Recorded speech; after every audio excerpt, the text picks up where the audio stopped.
ভাঙচুর, ইট বৃষ্টি, আগুন। 2023 সালের 2রা এপ্রিল রামনবমীর মিছিল ঘিরে হুগলির রিষড়ায় দফায় দফায় ঘটে অশান্তির ঘটনা। আর সেই ঘটনায় এবার গ্রেফতার হলেন আরামবাগের প্রাক্তন তৃণমূল সাংসদ অপরূপা পোদ্দারের স্বামী। তৃণমূল নেতা শাকির আলীকে গ্রেফতার করল এনআইএ। এর আগে পুলিশের তরফ থেকে যে 2টি মামলা করা হয়েছিল রিষড়াতে, সেই 2টি মামলার পরিপ্রেক্ষিতে 7 জনকে গ্রেফতার করা হয়েছিল। তাদেরকে হেফাজতে নেয় এনআইএ। তাদের কাছ থেকে পাওয়া যে বয়ান এবং পরবর্তীকালে আদালতে যে তথ্য প্রমাণ তারা দিয়েছিলেন, সেখানেও তারা জানিয়েছিলেন যে তারা ফার্দার ইনভেস্টিগেশন বা পরবর্তীকালেও তারা ইনভেস্টিগেশন চালিয়ে যাবেন। সেই তদন্তের স্বার্থেই এই তল্লাশি অভিযান, যেখানে আমরা দেখতে পাচ্ছি যে অপরূপা পোদ্দারের বাড়িতে জাতীয় তদন্তকারী সংস্থার আধিকারিকেরা গ্রেফতার করা হয়েছে তার স্বামীকে। রিষড়া পুরসভার 4 নম্বর ওয়ার্ডের কাউন্সিলর শাকির আলী, দুবারের কাউন্সিলর। এনআইএ সূত্রে দাবি, অশান্তির নেপথ্যে চক্রান্ত করেছিলেন এই তৃণমূল নেতা। অশান্তিতে উস্কানি দেওয়ার অভিযোগ রয়েছে তাঁর বিরুদ্ধে। 2023 সালে রামনবমীকে কেন্দ্র করে হাওড়ার শিবপুর, হুগলির রিষড়া, শ্রীরামপুর এবং উত্তর দিনাজপুরের ডালখোলায় দফায় দফায় অশান্তি হয়। সেই সময় শুভেন্দু অধিকারীর দায়ের করা মামলার প্রেক্ষিতে হাওড়া, হুগলি, ডালখোলায় অশান্তির ঘটনায় এনআইএকে তদন্তভার দেয় কলকাতা হাইকোর্ট। রামনবমীতে অশান্তির ঘটনায় এর আগে একাধিক অভিযুক্তকে গ্রেফতার করেছে এনআইএ। এবার গ্রেফতার করা হলো প্রাক্তন তৃণমূল সাংসদের স্বামীকে। আবির দত্ত ও সৌরভ বন্দ্যোপাধ্যায়ের রিপোর্ট, এবিপি আনন্দ। যারা ওকে ডেকেছিল এই সভাতে, তাদেরকে আগে তুলবো, তারপরে আপনার কাছে যাব। আলটিমেটাম দেবার কয়েক ঘন্টার মধ্যেই অ্যাকশন। একদিকে গ্রেপ্তার, অন্যদিকে নোটিশ।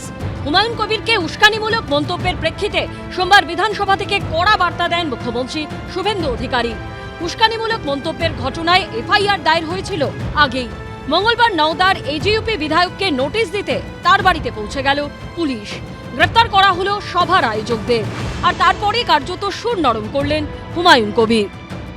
আমার এটা বলা ভুল হয়েছে যে এটুকু আমি মানছি যে আমি মুসলমানদের নিয়ে নামবো বলেছি, তো মুসলমান নিয়ে বলাটা প্রত্যাহার করছি। শুক্রবার রেজিনগরের কাশীপুরের এক সভায় উস্কানিমূলক মন্তব্য করে বিতর্কে জড়ান হুমায়ুন কবির।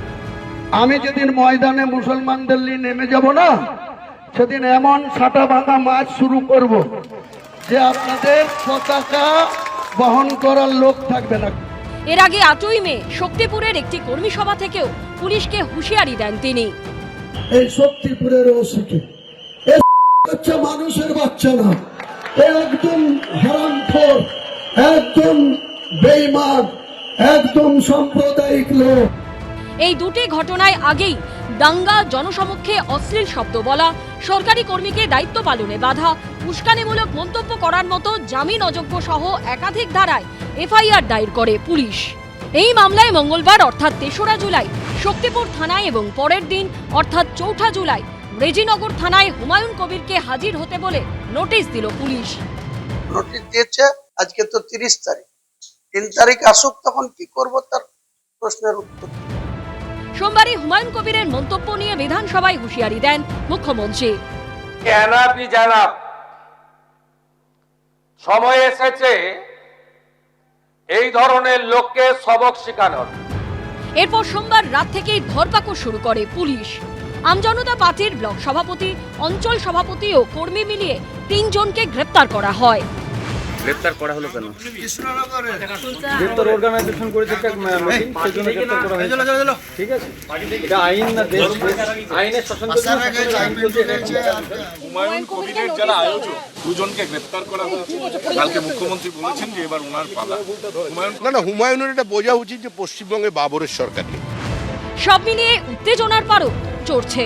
রাজীব চৌধুরী, পার্থপ্রতিম ঘোষ ও কৃষ্ণেন্দু অধিকারীর রিপোর্ট, এবিপি আনন্দ। এবিপি আনন্দ, এগিয়ে থাকে, এগিয়ে রাখে।